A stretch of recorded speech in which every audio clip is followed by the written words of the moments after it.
Jalan PSM Makassar menuju tanggal juara Liga 1 musim ini tampaknya akan semakin mulus. Apalagi setelah menang dari Persis Solo di Gelora BJ Habibie Kota Parepare dalam lanjutan Liga 1 pekan 28 dengan skor 3-2. Minggu 5 Maret 2023.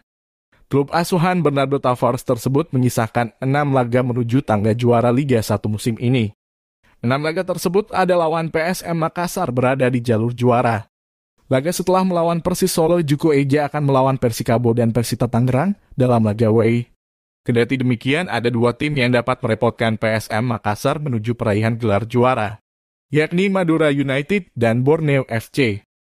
Meski terbilang merepotkan, tetapi Madura United juga tengah menghadapi inkonsistensi permainan beberapa laga terakhir.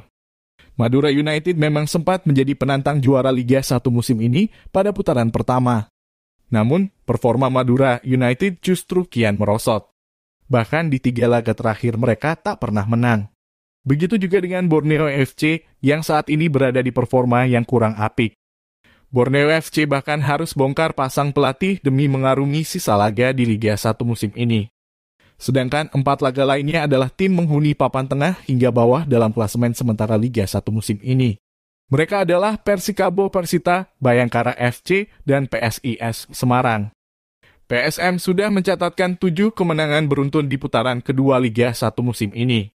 Tinggal sedikit lagi PSM bakal menyamai torehan Bali United.